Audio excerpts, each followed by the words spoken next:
Good afternoon, everyone, and welcome to our session this afternoon. My name is Dr. Tom Moran, Associate Professor of Kinesiology at James Madison University, and it is my pleasure today to be co-presenting with Larry Bohannon, the founder and creator of the Quadriciser, as well as John Gilliam. And first, I'm going to tell you a little bit about my journey and how I got involved with the Quadriciser. In 2007, I was actually presenting at the World Congress on Disability. Many of you may be aware of this wonderful conference that at that time took place in Orlando, Florida. And after my presentation, I was walking through the exhibit hall and happened to come upon the Quadriciser exhibit. And as an individual with cerebral palsy, specifically spastic diplegia, Mr. Bohannon saw me and asked me to come and try out the Quadriciser. And at first, I honestly didn't know what to think.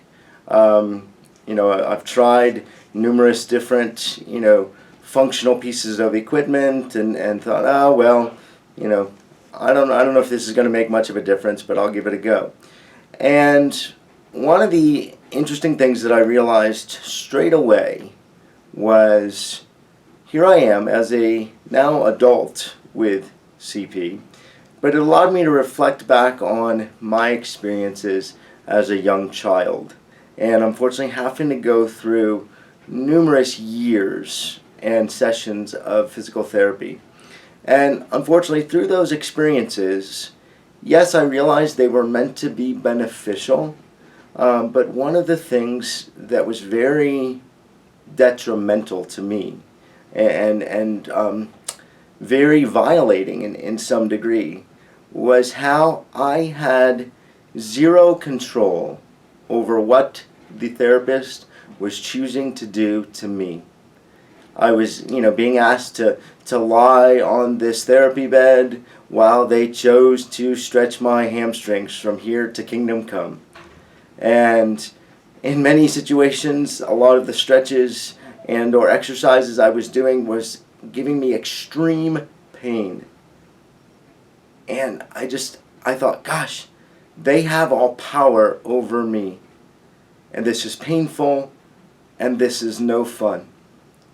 And so, as I, was getting on the Quadriciser, I began to reflect on some of those experiences. And one of the initial things that I realized about this machine, this passive active motorized therapy system, is it allowed me to be an independent mover. It allowed me to have some control over my body.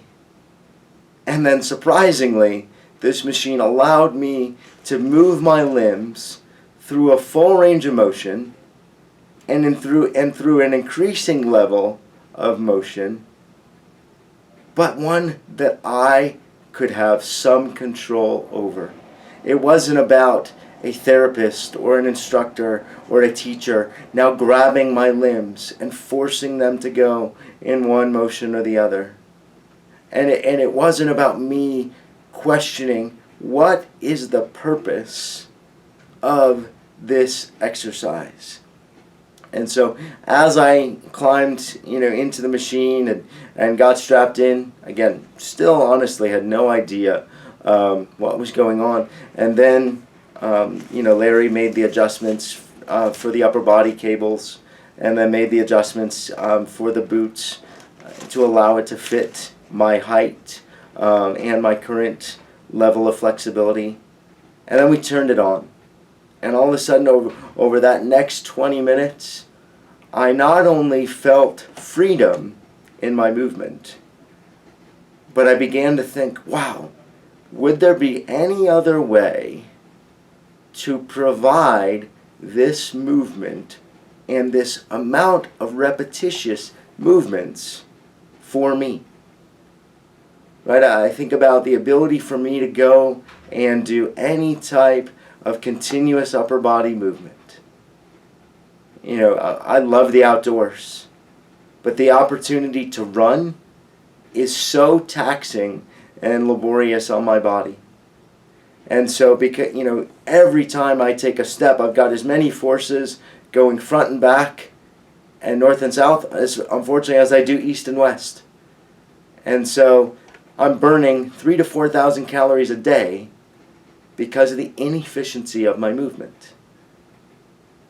But using the Quadriciser, using the belts and the straps, I began to see and feel what fluid movement should feel like.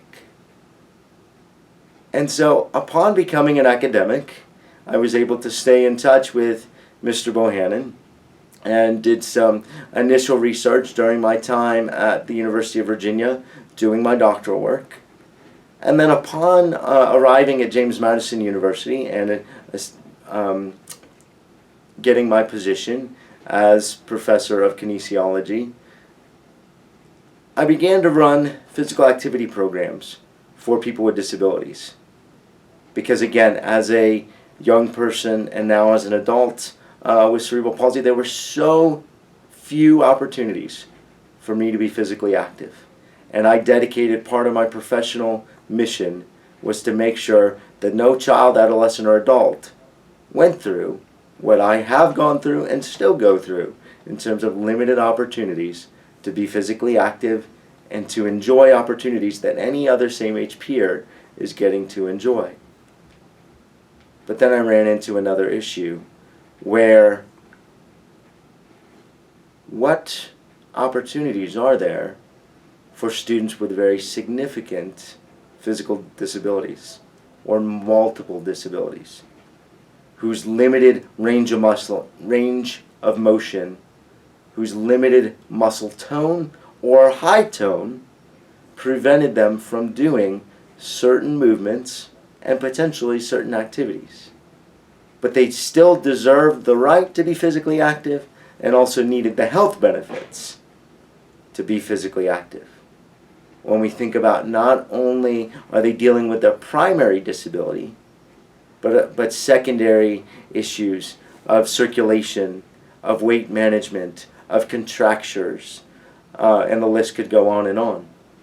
And so I was able to get back in touch with Mr. Bohannon and have spent the last couple of years, again, relaunching some of this research and really targeting individuals with severe disabilities, individuals with significant physical disabilities, and individuals with multiple disabilities, who on the outside to many people would say, how are they going to engage in physical education? How are they going to engage in traditional physical activity?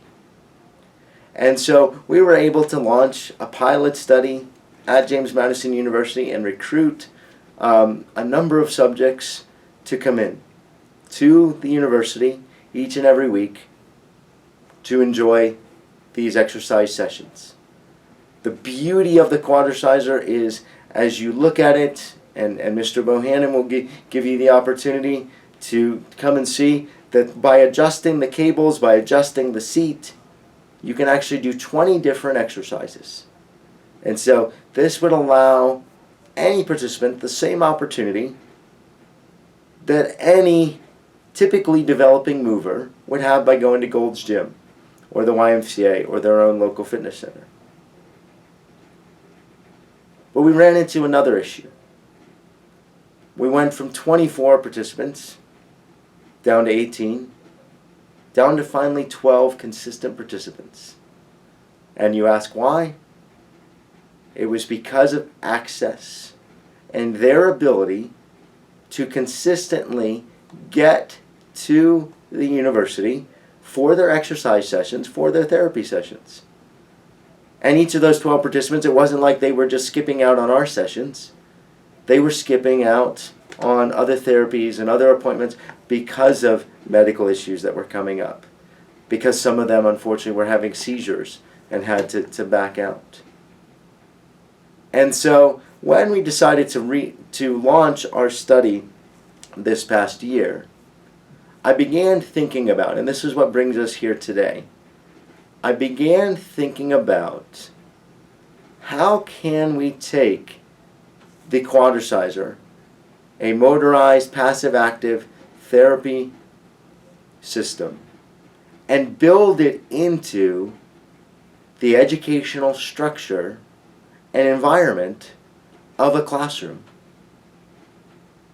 And so the study I'm about to describe to you today took place in a public school, middle school special education classroom.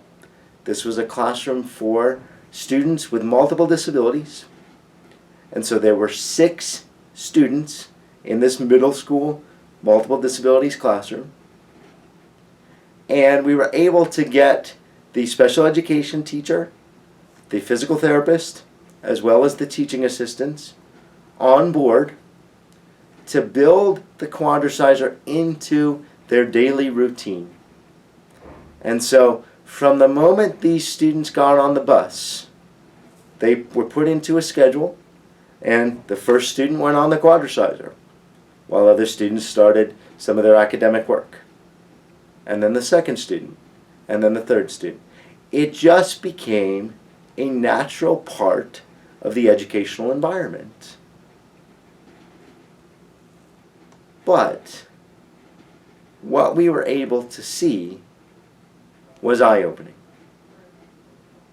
Okay? So I'm about to share with you the purpose of our study is the overall impact on functioning for students with multiple disabilities. So the Quadriciser's overall impact on functioning for students with multiple disabilities as part of this educational classroom.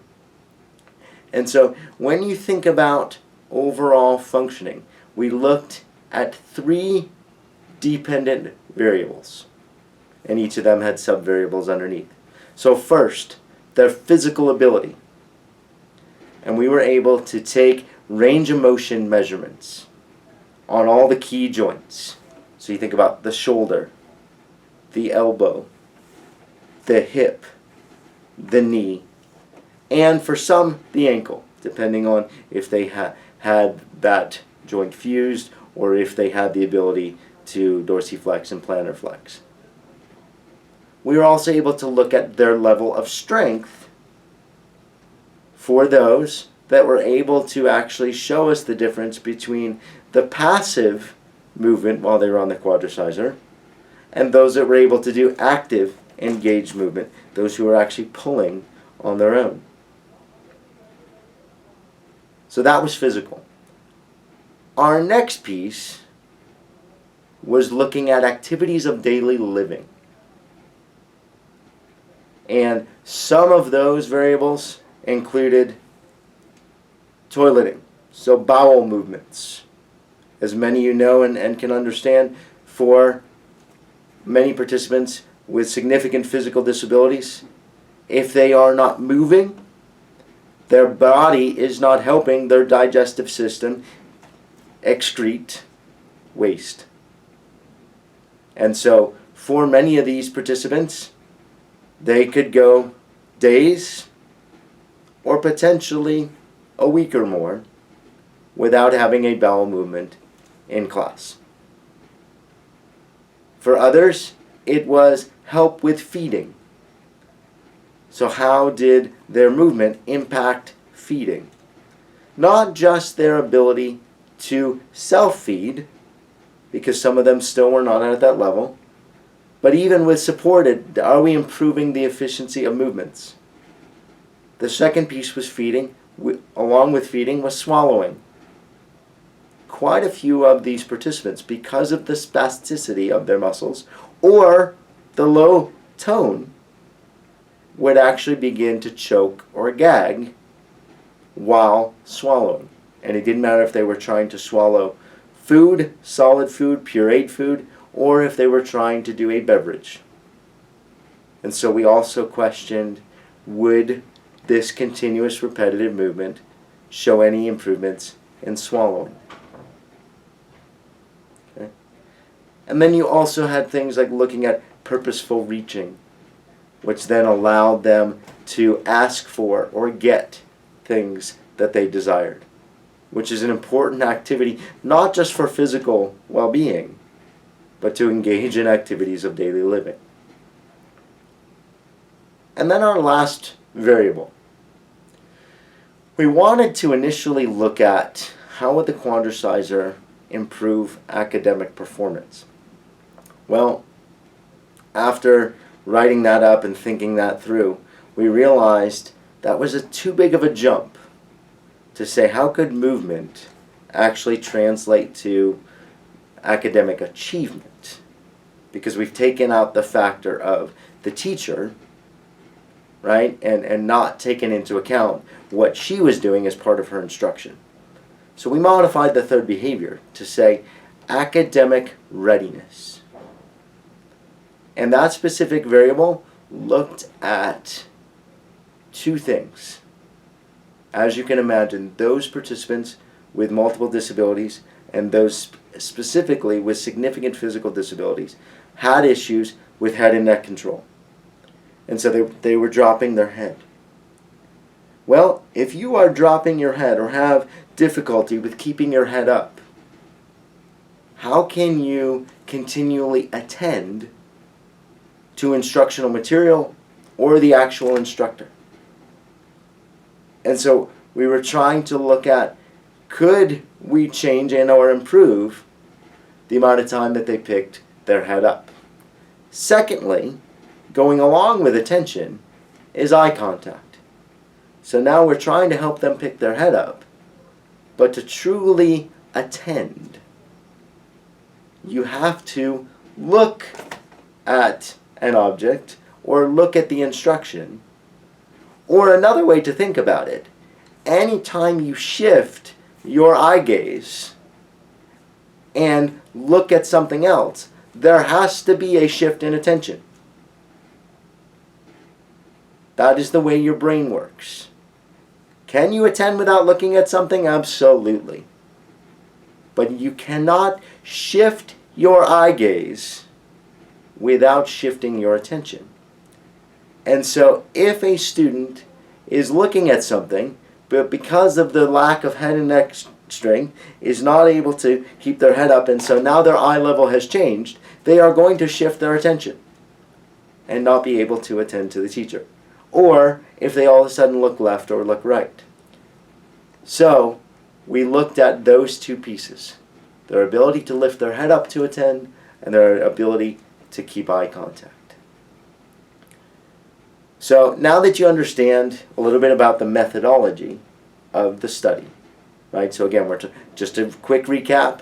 We have our 6 students with multiple disabilities. We have our 3 main variables of physical, activities of daily living, and then their ability to attend and the amount of time that they're able to attend. Okay? So we're going to walk through each of those, and my wonderful comrades are going to share some of that data on the slides as I talk through it. So first, if we look at our physical health, and again, we have changes in flexibility and range of motion.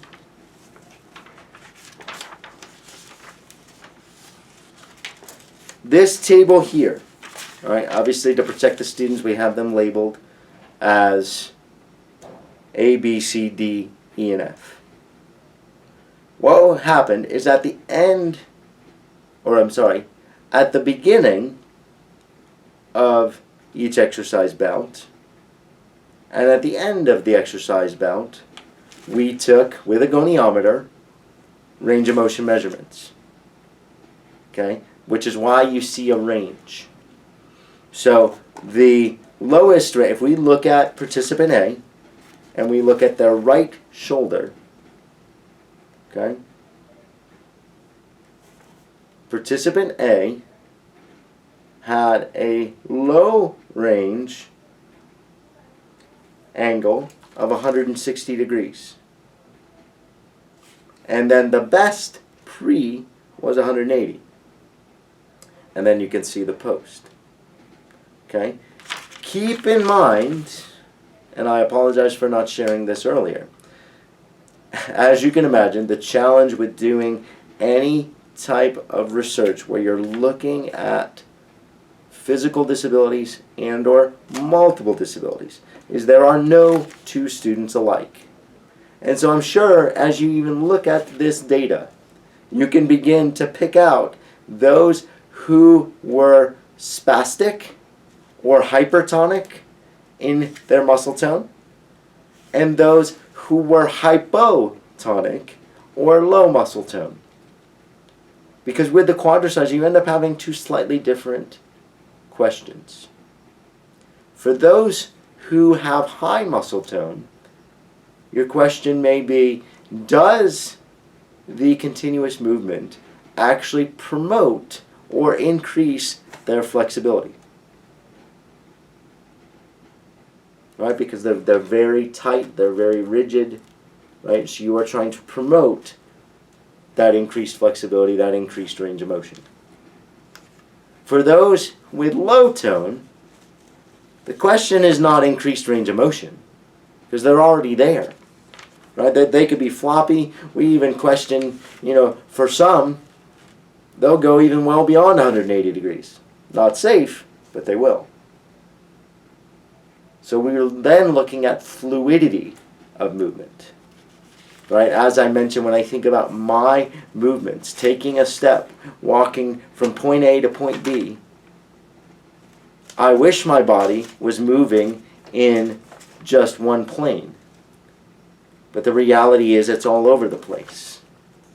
And so we ask that same question for high tone, but especially low tone. If we have them go through continuous movement, can we actually promote tone and get a more efficient response?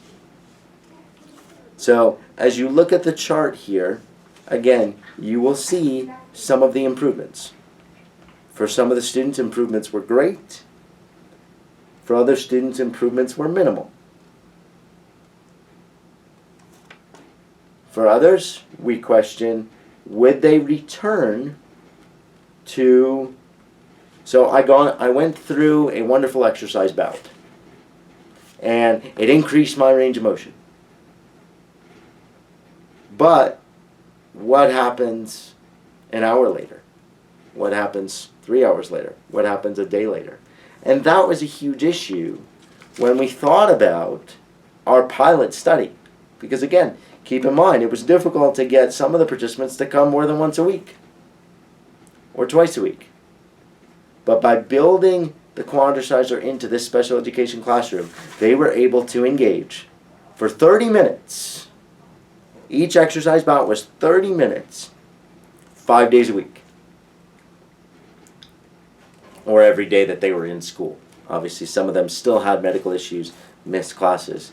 But the opportunity to get on the Quadriciser and enjoy their exercise bout, their physical activity, was 5 days a week for 30 minutes.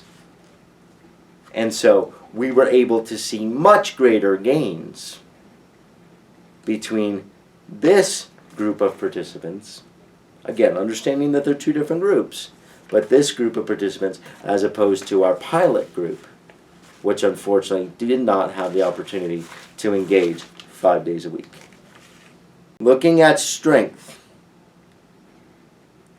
what we looked at here is a person's ability to grip and actually hold on to an object. So the average improvement for all the participants, all 6, was an increase in 2 seconds. Again, for many people you think, oh, that's not that much. For these 6 students, that 2 seconds, if you think about it, is the difference between having that spoon with the food and dropping it before it gets to your mouth and actually getting it to your mouth. If we think about it in a functional level, that's what it means. Okay? We also, for some of the participants, we were able to actually look at their leg strength as well. because we had some that use their wheelchair and do not have the ability to weight bear. But then we had 2 participants that were able to weight bear. So student D improved in her ability to stand from 15 minutes before she started working with the Quadriciser to, by the end, could stand for 35 minutes.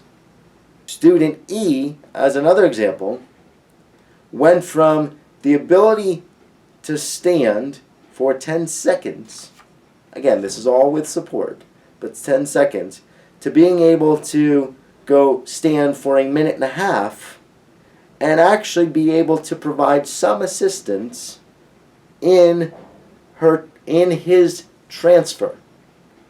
So again, he was in his wheelchair and now by the end was able to assist with the transfer from weight bearing on his feet to taking those few shuffle steps and actually being able to assist with getting himself in the Quadriciser.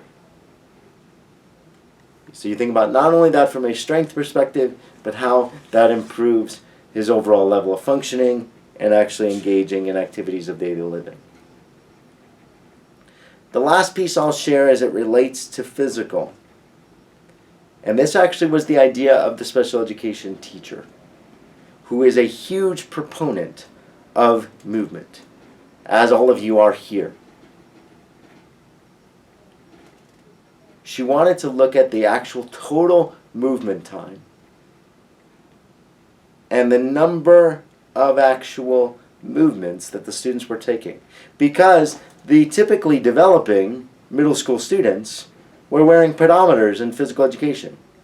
And we're actually tracking their ability to take steps and how those steps would translate to them going from their school in Virginia to Disney World.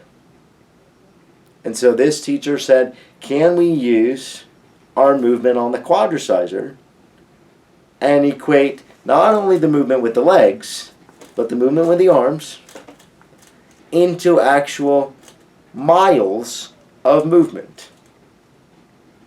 And so I'm just going to give you a few short numbers here. Student A, over the course of the study, 43.8 miles of movement. Student B, 69.9 miles of movement. Students E and F each had 40 miles of movement over the course of the study. And again, we were able to calculate that by revolutions per minute times the number of minutes, and then looking at the number of limbs that we're moving.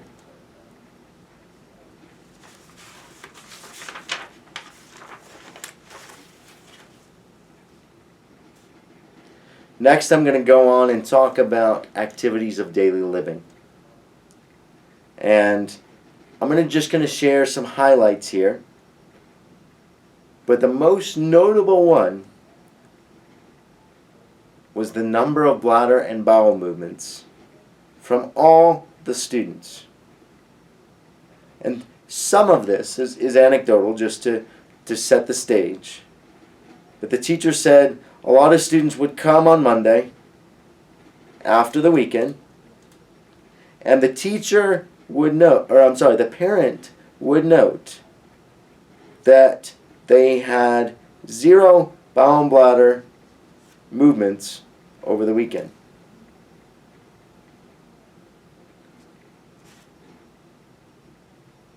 Every single one of the students, after their exercise bout on Monday morning, would have a bowel and or bladder movement at some point during the day on Monday. All 6 students, because of the amount of repetitions that their body was actually able to engage in, in a 30-minute exercise bout helped their system enough to excrete the waste that for some of them may have been in there since Friday afternoon.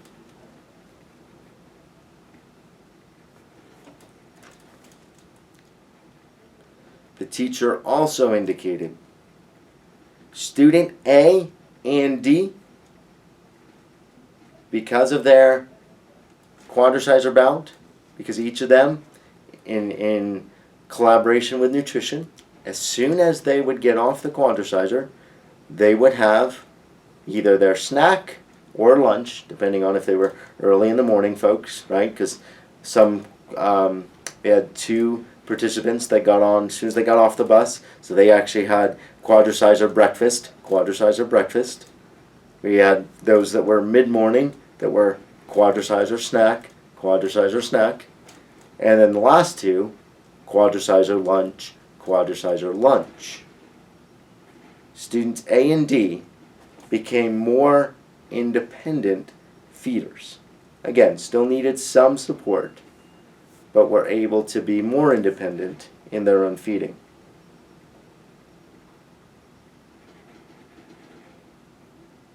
Student B, and this was a student that the teacher was most concerned about in terms of her activities of daily living, and specifically feeding and swallowing. This student would choke every time she was being fed by the teaching assistant or by the teacher herself. And so this teacher noted a significant decrease in the number of choking outcomes, choking episodes during feeding after getting off the Quadriciser. And one day specifically noted that because her bus arrived late, she did not get a chance to go on the Quadriciser, and during that feeding, during that 15 minutes, she actually began to gag or choke 6 times. The next day, arrives at a regular time, gets her 30 minutes of work on the Quadriciser, and the teacher noted that day only gagged once. Same food, same beverage. Teacher assured me that those 2 variables were the same, but went from 6 gagging outcomes to 1. Readiness to learn. And this was, as an educator, right, and as someone who trains health and physical education teachers and works very closely with a lot of therapists and special education teachers, this is probably the most exciting one for me when I think about their readiness to learn. And you see the chart that was put up there. What happened, just to give you a context with this variable? The teaching assistant was instructed that the hour before the student went on the Quadriciser, they would use a stopwatch and be able to calculate the cumulative time that the student picked their head up, or, so it's an and or, was able to make eye contact with the teacher. And so over that hour, I as the teaching assistant, I'm there with the stopwatch. If they pick their head up, start it. If they're making eye contact, start it. If they drop, shut it off. Pick it up.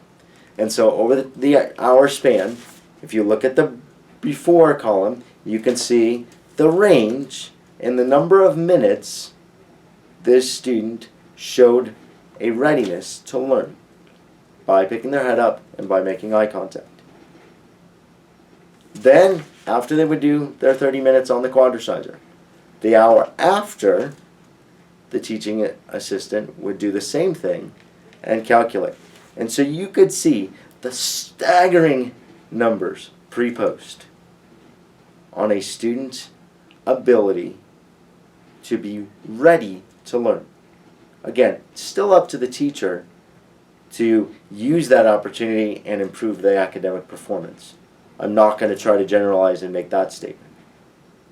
But I will go as far as say, look at the impact of continuous movement on a student's ability to be ready to learn. We know all the research when we talk about typically developing kids and the importance of physical activity, the importance of recess, the importance of brain gym, the importance of physical education, and hence why movement is such a big part of conductive education. But I wanted the opportunity in this educational classroom to be able to show the teacher, the administrators, and now you all, here was the impact of continuous, repetitive, controlled, fluid movement on these students' readiness to now take in academic information.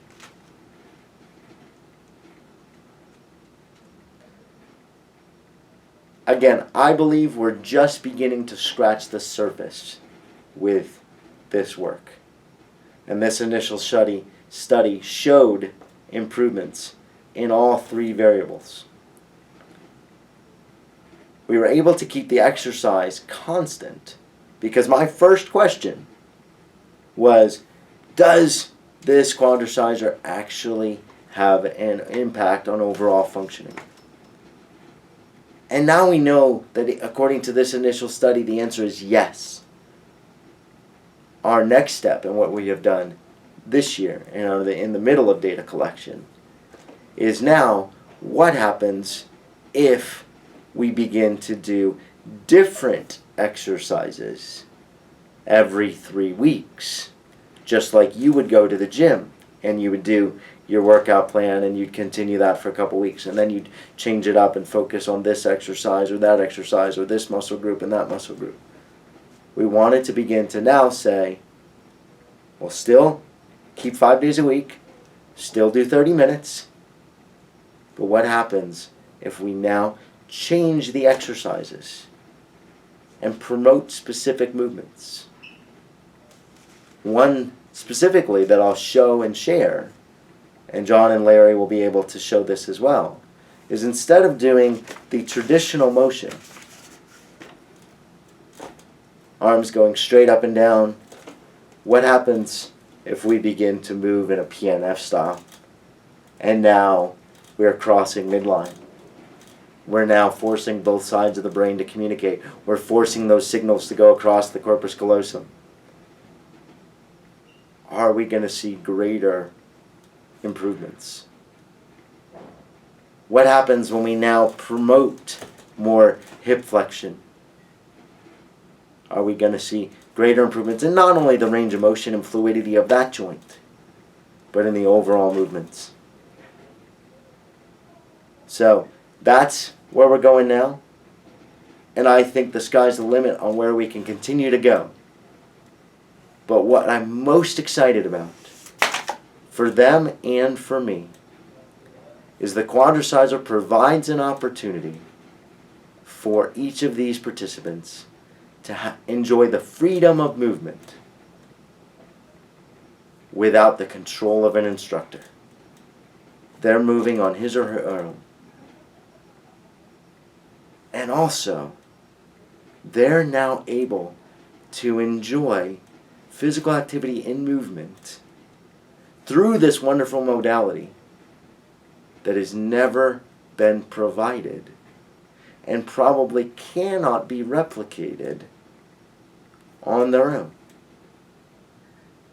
And so I'm excited to see not only the initial impact, but as we continue this research and as we have the opportunity to follow these students through their middle school years and potentially into high school, what is the lasting impact of the Quadriciser, of continuous, repetitive, fluid movement on the overall functioning for these individuals with severe and significant disabilities. Thank you all so much for your time. God bless you all. Please feel free to contact me. And if you want to collaborate, if you want to figure out how this might fit into your existing educational structure, I would love to hear from you and love to dialogue. My email, Moran, MORANTE, @jmu.edu, and it will be shared on the screen for you. Thank you so much. Have a wonderful day.